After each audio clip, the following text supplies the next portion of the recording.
critères des chercheurs, des professionnels. Ça me rappelle un peu le début de ma propre vie professionnelle quand j'étais moi-même chercheur et fondateur et directeur adjoint de l'Institut français des relations internationales. J'ai passé partie de ma vie à enseigner. Et donc je suis heureux que nous puissions prendre quelques temps ensemble pour réfléchir aux grands défis que connaît notre pays.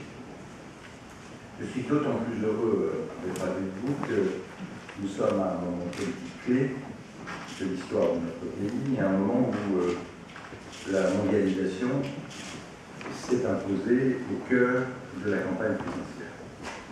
Dans un livre que j'ai publié il y a quelques semaines, qui est un plaidoyer entre guillemets pour une France conquérante et qui est consacré à l'idée de la France et de la mondialisation, je disais à la toute première ligne de ce livre, écrit donc il y a de nombreux mois, que j'étais convaincu que la mondialisation s'imposerait comme le premier enjeu de cette campagne présidentielle. C'est le cas, ça c'est le cas très clairement, depuis le discours de Villepinte de dimanche dernier. C'est en effet aujourd'hui qualité de, entre guillemets, ministre de la mondialisation, celui qui tous les jours est en première ligne de la compétition internationale, que j'ai l'honneur de m'adresser à vous. Et je ne peux pas dissimuler la satisfaction qui est la mienne.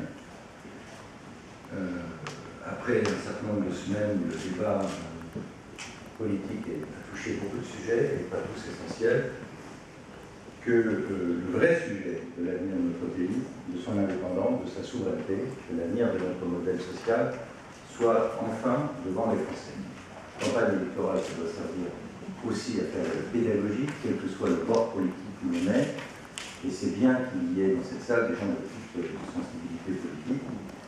Moi, je suis fondamentalement un républicain, et je crois que la démocratie a besoin d'opinions différentes, et ce que je crois, c'est que la démocratie a besoin, surtout en un moment de grandes échéances comme celle-ci, de poser devant les Français les vrais sujets, de faire la pédagogie, même des choses compliquées, comme la mondialisation. Parce que c'est ça qui conditionne ensuite un débat sur les politiques publiques qui doivent être présentées aux Français. C'est ce thème qui, de toute façon, domine ma propre vie professionnelle depuis 35 ans. La France dans son environnement international, l'obsession chez moi de l'avoir déclassé, la conscience tout à fait aiguë que j'ai que nous vivons un moment qui est aussi important que celui des années 58-60, à la sortie des guerres coloniales, quand la France a dû se reconstruire. Il y avait un nouveau monde à l'époque, c'était le monde de la guerre froide, c'était quelque part beaucoup plus simple. Il y avait deux vérités idéologiques. Il y avait le sabre et le goupillon, le sabre de la dissuasion nucléaire, le goupillon de deux modèles idéologiques valables pour la planète, et l'essentiel de l'humanité qui n'y appartenait pas. Et il appartenait à la France d'essayer de reconstituer, d'abord de sortir des guerres coloniales, de reconstruire un appareil industriel, et ensuite de trouver les moyens d'exister entre les deux grands. C'est ce qu'a fait le général de Gaulle avec la force de frappe et aussi la politique industrielle très étatiste qu'à l'époque il a menée et dont d'ailleurs nous continuons à vivre avec un certain nombre de grands fleurons. Aujourd'hui, toute proportion gardée, on est à un moment du même genre. Le monde a radicalement changé depuis une trentaine d'années. Les bouleversements géopolitiques sont en train d'entraîner des transformations économiques sans précédent. Et il appartient aux Européens, il appartient à la France de s'interroger sur le monde tel qu'il vient. Donc avant de laisser la parole, dans quelques instants, des invités prestigieux qui vont s'exprimer, je voudrais vous présenter en tout cas mon vécu de la mondialisation et ce que nous essayons au gouvernement de faire depuis 4 ou 5 ans sur ces sujets. D'abord, quelques réflexions sur le monde tel qu'il vient. Je parle devant un autre expert, Nicolas Madresse, qui a beaucoup écrit sur ces sujets, et nous partageons le même diagnostic.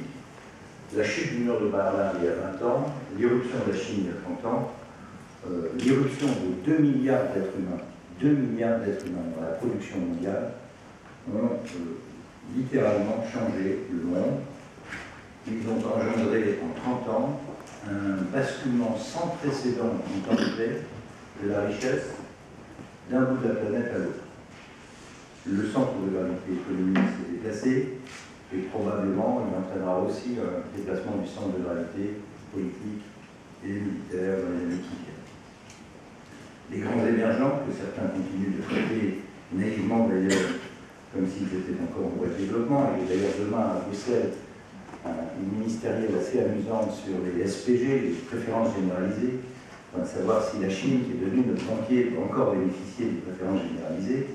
D'ailleurs, nous sommes seuls, nous sommes seuls sur ce dossier à nous battre pour qu'un peu de lucidité vienne dans la machine européenne. Enfin, je ferme la porte. Donc, comme s'ils étaient encore des pays en développement, ces pays connaissent une irrésistible montée en puissance à tous les niveaux. Au niveau de la production, en seulement une décennie, entre 2000 et 2010, les BRICS, ceux qu'on appelle les BRICS, sont passés de 16 à 25% du PIB mondial. En matière de commerce, en 2000, les Chinois occupaient encore la 7e place mondiale, avec 6 fois moins d'exportation en valeur et une part de marché proche de celle que nous occupons aujourd'hui, 3,9%. 10 ans plus tard, la Chine a conquis la position dominante qu'avaient les États-Unis au tournant du XXIe siècle. Et à la fin du prochain quinquennat, un bon nombre d'estimations indiquent que la Chine sera la première puissance économique mondiale dans 5 ans. Celui, enfin, du financement de l'économie mondiale, puisque ce sont aujourd'hui les ex-pays en voie de développement qui fournissent aux vieux pays industrialisés les capitaux dont ils ont besoin pour consommer et continuer à financer leur modèle social.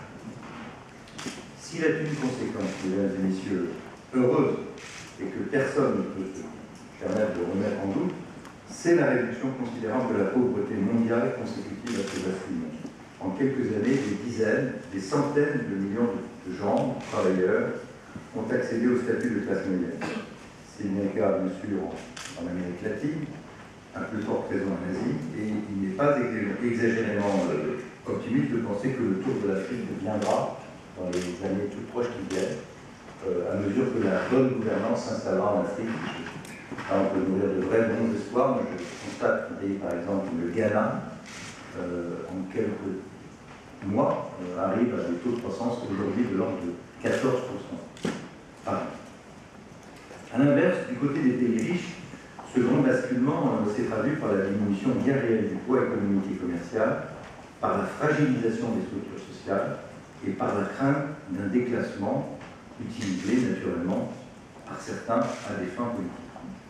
Je note qu'ironiquement, les tiers-mondistes d'hier sont devenus les démondialisateurs d'aujourd'hui, et la formule de François Mitterrand, pendant l'affaire des homicides que j'ai vécue, me revient à l'esprit. Hier, pendant la guerre froide, les pacifistes étaient à l'ouest et les missiles à l'est. Aujourd'hui, dans la mondialisation, les indignés et les chômeurs sont à l'ouest, et les investissements et les emplois sont au sud. De fait, le rétrécissement mécanique de l'Occident apparaît comme le corollaire de l'essor de ces nouveaux grands pays. Depuis 30 ans, nous connaissons un mouvement d'externalisation de la production industrielle dans les pays à bas coût de main-d'œuvre, surtout en France, malheureusement. Parallèlement, notre business model s'est recentré sur la consommation, sur l'accompagnement social du chômage, eux-mêmes financés par l'endettement, d'où les crises des dettes suprêmes chez les anciens pays riches. L'Occident se trouve en fait face à une nouvelle équation économique et sociale. Le malaise des sociétés occidentales face à la crainte du déclin est le symptôme de ce nouvel état des choses, parce qu'un tel monde est lourd de défis potentiellement très violents, parce qu'il est déjà extrêmement dur pour les millions d'Européens et d'Américains dont les emplois ont été détruits ou sont menacés de l'être. Le terreau de la peur et de la souffrance sociale est visible à nouveau des deux côtés de l'Atlantique. Il suffit de regarder la campagne américaine, et chez nous aussi, produit des poisons que l'histoire de l'Europe connaît malheureusement très bien, le populisme, la tentation xénophobe, et bien sûr la tentation protectionniste. Face à chacun de ces adjectifs, je pouvais accoler le nom de différents candidats, mais ce n'est pas le but aujourd'hui. De fait, certains responsables politiques profitent de la souffrance sociale engendrée par la crise pour tenter de séduire les électeurs en se déclarant ouvertement protectionnistes. Mais, encore une fois, l'objet ici n'est pas de faire de la politique intérieure, mais de choisir quels sont les choix pour notre pays. Faut-il claquemurer la France et l'Europe, et donc vivre les conséquences dramatiques que ceci ne manquerait pas de provoquer, ou bien faut-il essayer de trouver une voie moyenne entre le libre-échange encore souhaité par un bon nombre d'États partenaires et de gens de la Commission qui continuent à protéger d'abord le consommateur, on dit bien que le consommateur est aussi un salarié, un producteur, et y existe-t-il une voie moyenne entre les deux? En tout cas, c'est sur ces questions que se joue l'avenir de notre pays, de l'Europe. Comment les pays riches peuvent-ils maintenir leur statut dans la mondialisation et à quelles conditions? Comment redéfinir les rapports de dépendance avec leurs nouveaux créanciers? C'est l'objet de la première table ronde. Comment, et c'est l'autre objet de notre discussion cet après-midi, comment faire en sorte que les grandes organisations internationales trouvent à organiser le monde, quelles nouvelles règles, comment produire à nouveau, dans les anciens pays riches, comment produire à nouveau en France, c'est-à-dire comment basculer d'un système redistributif de droits fictifs financé par la dette à un système organisé à nouveau autour de la production de richesses et d'emplois. Ça, c'est le thème qui sera évoqué dans la deuxième table. Je vous dirai un mot peut-être sur les questions de commerce international avant de passer à la table ronde. Une bonne part de ces questions passe par les règles du commerce mondial, l'évolution du commerce mondial dans les années qui viennent. Le commerce est en effet au cœur de l'inversion de la donne mondiale parce qu'il est le principal vecteur de redistribution des cartes, de la richesse et de la puissance. Un cercle vicieux s'est mis en place. On a consommé à crédit ce que l'étranger nous envoyait et on a remboursé ces crédits avec de la monnaie recyclée à partir de l'excédent courant des émergents. Ainsi, les émergents ne sont plus seulement les ateliers du monde occidental, ils en sont aussi devenus les banquiers. La crise de la dette et la crise de la balance commerciale sont en réalité les deux faces de la même pièce. Les liens entre le commerce et les dettes et les rapports de force politiques qui en découlent sont au cœur des problèmes actuels. Si par exemple, regardez certaines déclarations émanant d'un grand pays asiatique après la décision de l'Union européenne de lancer une procédure anti-dumping sur l'acier, ou de voir les réactions également publiques du même grand pays asiatique quand il s'agit pour l'Europe de faire appliquer une règle européenne sur la protection de l'environnement dans le transport aérien. Ce qui se profile, c'est la nécessité donc d'un rééquilibrage et de règles communes à long terme. Pour résumer, le chinois doit apprendre à consommer, mais aussi à accepter les règles de la communauté internationale, toutes les règles. Et d'autre part, les Européens et les Français singulièrement doivent apprendre à produire à nouveau et à exporter. C'est à ces deux conditions que la mondialisation de demain pourrait être un échange gagnant-gagnant. En tout cas, depuis 2007, notre gouvernement est parti du principe que, sauf à accepter le déclin, la France n'a pas d'autre choix que de partir à la conquête de la croissance mondiale en solidifiant son socle industriel, en le reconstruisant d'ailleurs par endroits, et sa capacité d'exportation. D'où l'effort qui a été placé dans les réformes structurelles pour améliorer notre compétitivité. Car en effet, le problème de notre pays, ce n'est pas la demande de produits français, la demande n'a jamais été aussi forte dans le monde pour les produits français, c'est l'offre. C'est ce que les sociodémocrates allemands d'ailleurs avaient bien compris au tournant de la décennie précédente, pendant que chez nous, nous faisions les 35 heures, eux pratiquaient autre chose qui était la flexibilité et la baisse du coût du travail. La politique de l'offre, c'est tout le sens des réformes que nous avons mises en place depuis 4 ans et demi, suppression de la taxe professionnelle, allègement de charges, création d'OSEO, création du Fonds stratégique d'investissement, investissement d'avenir piloté par René Ricol, crédit impôt recherche, et désormais TVA anti-délocalisation, là encore pour baisser le coût du travail. Au plan du commerce extérieur, pour ma part, j'ai essayé de mobiliser à plein tous les ressorts de l'État en liaison avec les régions, qui, comme vous le savez, au terme de la loi, ont un pouvoir d'initiative en matière de développement économique et à l'export. Ce que je peux vous dire aujourd'hui, c'est qu'il y a une véritable mobilisation générale sur ce front de l'ensemble des instruments de l'État, chaque chef de service économique à l'étranger. Il faut désormais une feuille de route, un contrat avec des objectifs chiffrés d'exportation et de part de marché calés sur notre objectif général d'un équilibre du solde commercial sous 5 ans. Une mobilisation du réseau des missions économiques du BIFrance, également, qui sont passées d'une logique de performance, 20 000 entreprises accompagnées par an, à une logique de résultat. 30% de ces accompagnements doivent donner lieu à un flux d'affaires. Mais là où j'ai mis l'accent, peut-être à la différence de certains de nos prédécesseurs, c'est que je n'ai pas seulement essayé d'améliorer notre réseau de vente à l'international, j'ai essayé de travailler aussi au niveau de la production en région, au plus près de nos PME. Et pourquoi les PME? Parce que ce sont les PME qui génèrent l'emploi, et ce sont les PME qui sont aussi notre point particulier de vulnérabilité par rapport à nos concurrents européens, notamment allemands, là où l'Allemagne a 400 000 PME à l'export, la France en a 117 000. Donc l'urgence, c'est de redensifier le niveau de la production en commençant par les PME. C'est la raison pour laquelle, depuis un an, avec un long et lent travail de persuasion auprès des présidents de région, des présidents de chambres consulaires, avec la coopération de l'OSEO, du FSI, l'ensemble des acteurs, des conseillers du commerce extérieur, de la COFAS, nous avons rassemblé littéralement une équipe de France de l'export, région par région, autour de guichets uniques, au plus près de nos entreprises, pour identifier celles qui ont quelque chose à exporter, les faire grossir, les accompagner. C'est comme ça qu'on va recréer de la croissance et de l'emploi dans nos régions. Dans certaines d'entre elles, l'urgence est absolue. J'ai visité des départements où il n'existe plus que 20 entreprises de plus de 200 salariés. Dans certaines villes, l'employeur, c'est l'hôpital ou la préfecture. Il est absolument urgent de recommencer, de recoudre le tissu industriel français dans tous les domaines. Et ce travail commence en région, mais bien sûr, il faut le connecter avec le travail qui est fait à l'international. C'est la raison pour laquelle, donc, à ce stade, et je m'en félicite, parce que c'est un travail commun de droite et de gauche, nous avons signé 17 pactes en région sur 22 pour un an. C'est dire si cette préoccupation est comprise par tous, et je m'en réjouis. Un autre volet parallèle qui est au moins aussi important, pardon, c'est une vieille notion, c'est celle de patriotisme économique.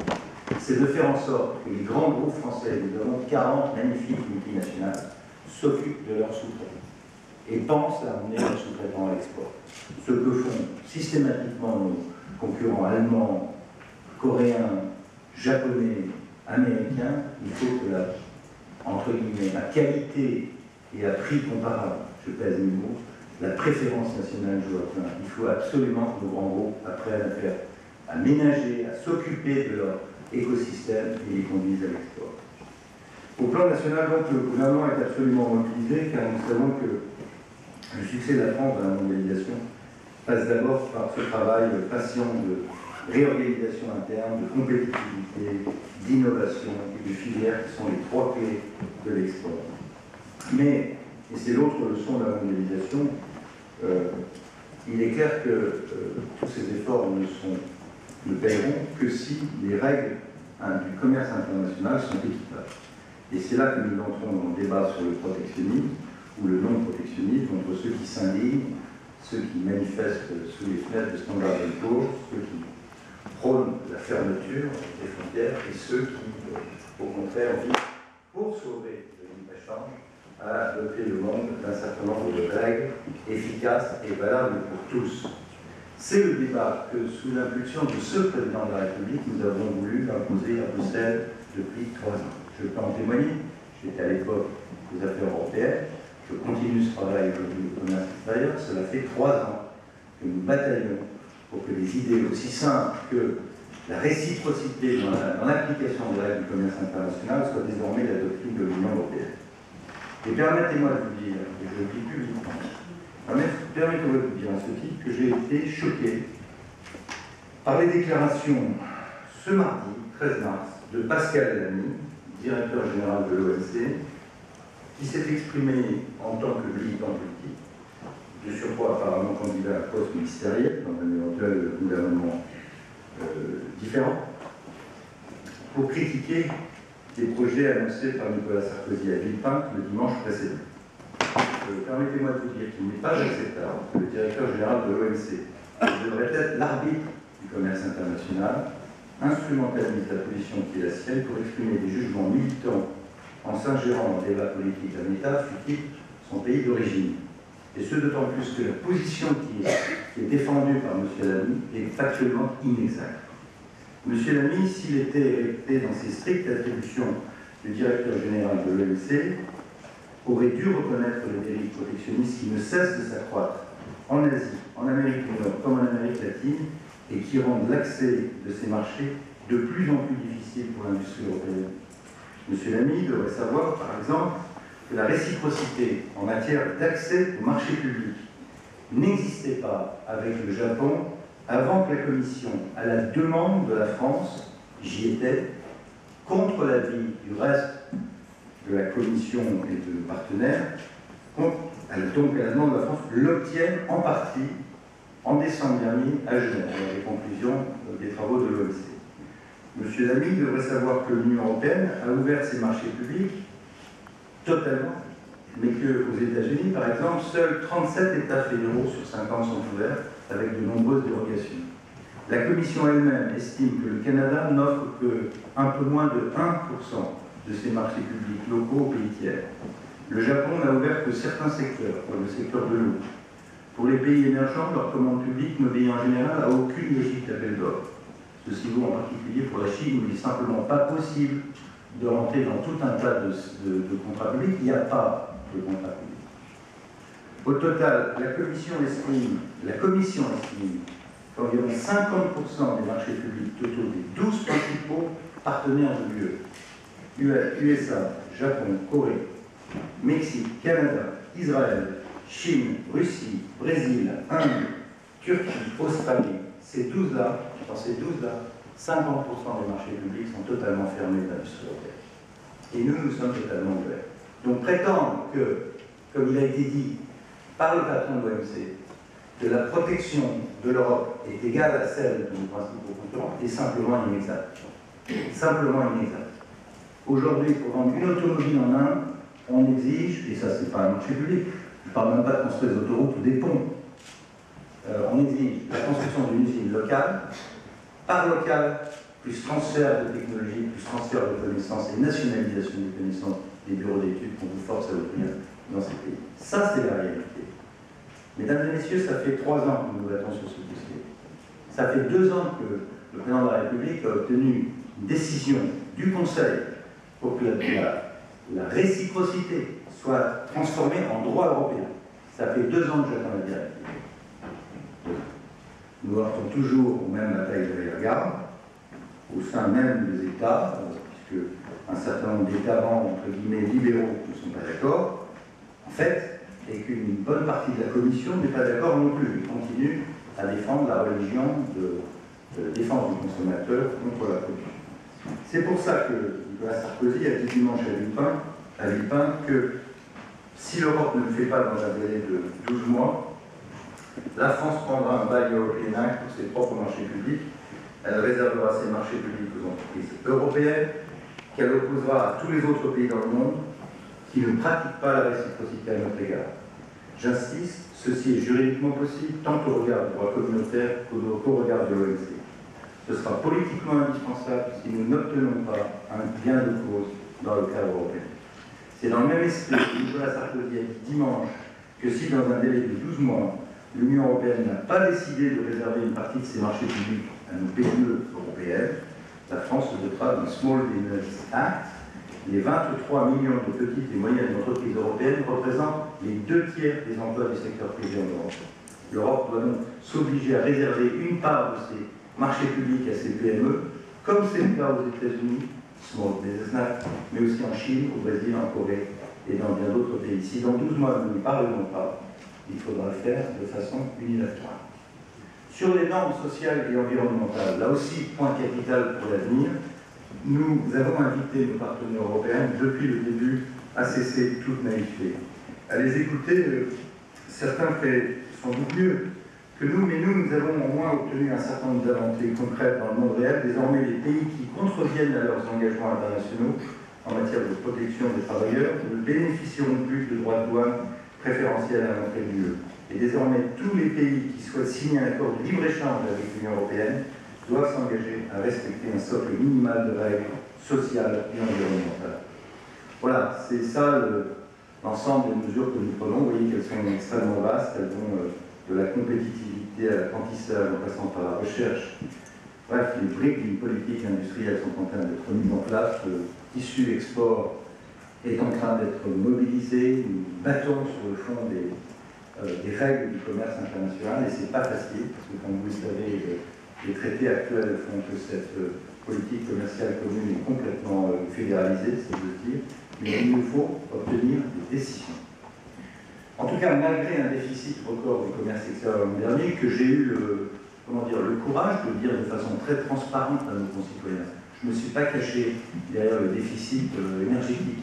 La facture énergétique de la France l'année dernière qui a augmenté de 30%, était à moins 63 milliards. J'aurais pu me cacher derrière ce déficit pour expliquer notre déficit extérieur de moins 69. Je ne l'ai pas fait. J'ai préféré dire la vérité parce que j'ai voulu montrer à quel point nous avons besoin de reprendre en main notre affaire de compétitivité. Tout ce travail, en tout cas, commence à payer puisque nos exportations ont augmenté de près de 9% en 2011. Elles ont dépassé le niveau d'avant-crise de 2008. En janvier 2012, nos exportations ont à nouveau augmenté de plus 7,3% par rapport à janvier 2011, alors que nos importations n'ont augmenté que de 3,4%. La balance commerciale a commencé à se redresser à la moitié de l'année dernière et continue, j'espère, sur cette tendance. Nous avons ainsi gagné 4 milliards d'euros dans l'industrie entre le deuxième et le troisième trimestre de la fin 2012. Malgré une facture énergétique record, cette industrie continue de progresser. Nous avons gagné une place dans le classement de la compétitivité au 4e rang mondial.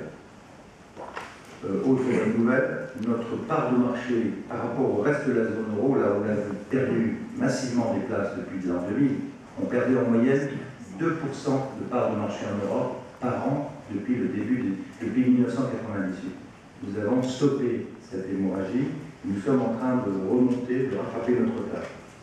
Je vous rappelle au passage que le déficit du commerce extérieur de la France a commencé à survenir en 2003, année où on a vu ensemble la mise en œuvre de l'euro, l'entrée de la Chine, le commerce international et l'OMC, les réformes allemandes et les 35 heures à la française.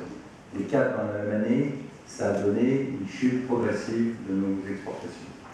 La bonne nouvelle l'an dernier aussi, c'était l'agroalimentaire où, avec un travail très étroit, pour une fois, de coopération entre Bercy et l'agriculture, entre Bruno Le Maire et moi, les filières agricoles françaises ont généré l'an dernier un excédent record de 11,4 milliards d'euros. C'est un véritable trésor pour la France que cette industrie face à 7 milliards de consommateurs, et je suis persuadé qu'on peut encore améliorer les choses. On a aussi progressé sur l'aéronautique, bien sûr, mais je voudrais vous dire un mot où l'excédent était de 17,5 milliards d'euros. Un mot quand même sur les grands contrats. Pendant 5 ans, il aura été signé 136 milliards d'euros de grands contrats, et on doit beaucoup à la mobilisation du président de la République, d'abord lui et le gouvernement, c'est-à-dire bien plus que pendant les 7 années précédentes.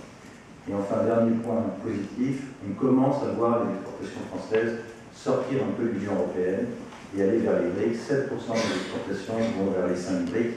On a encore de la marge de progression par rapport à nos voisins allemands, qui sont bien plus présents que nous et bien plus capables que nous de tirer leur croissance de ces grands émergents. Voilà, mesdames et messieurs, le travail qui a été accompli, qui est en train d'être accompli.